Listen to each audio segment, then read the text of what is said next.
magacayga waxaa la yiraahdaa Dr. Cabdikaafi Maxamed Faarax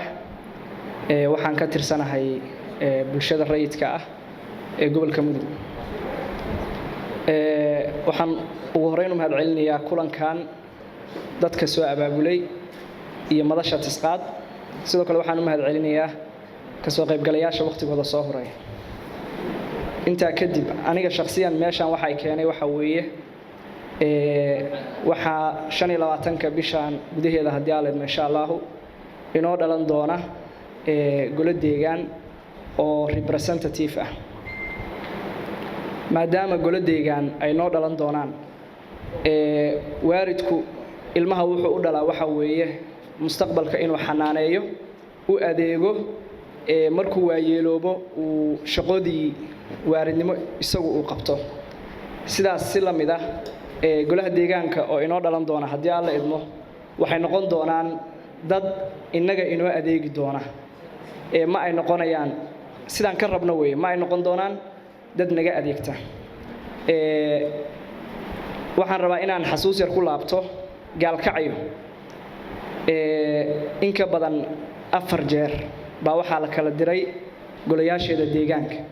muddo 4 jeer ka badan yaa la kala diray golayaasha deegaanka gaalkacyo gaalkacyana waxay kamid tahay meelaha ugu badan oo dakhliga dawladaha ama cashuuruhu ay ka soo xaroodaan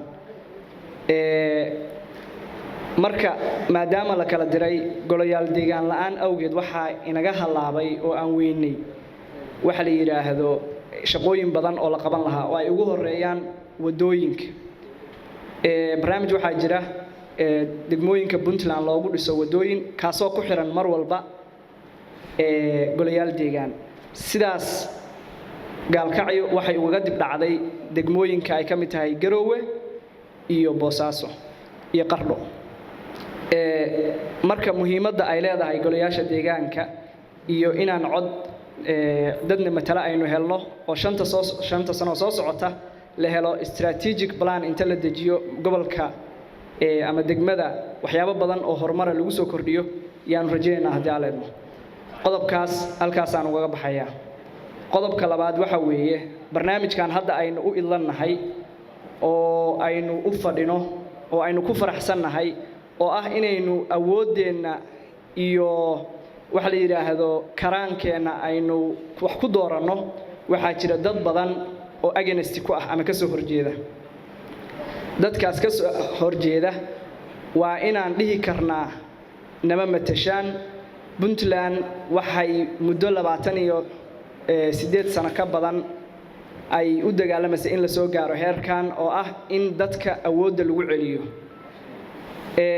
amniga gaalkacyo iyo kan Garowe iyo caasimadnimada Garowe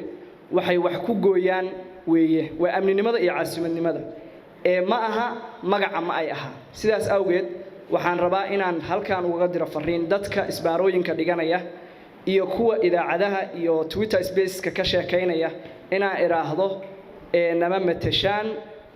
Puntland meesha ay u socoto waxaan rabnaa inay gaadho hadii aan la idmo oo ah meel aynu dadka ugu faani doono insha Allah hadii aan la idmo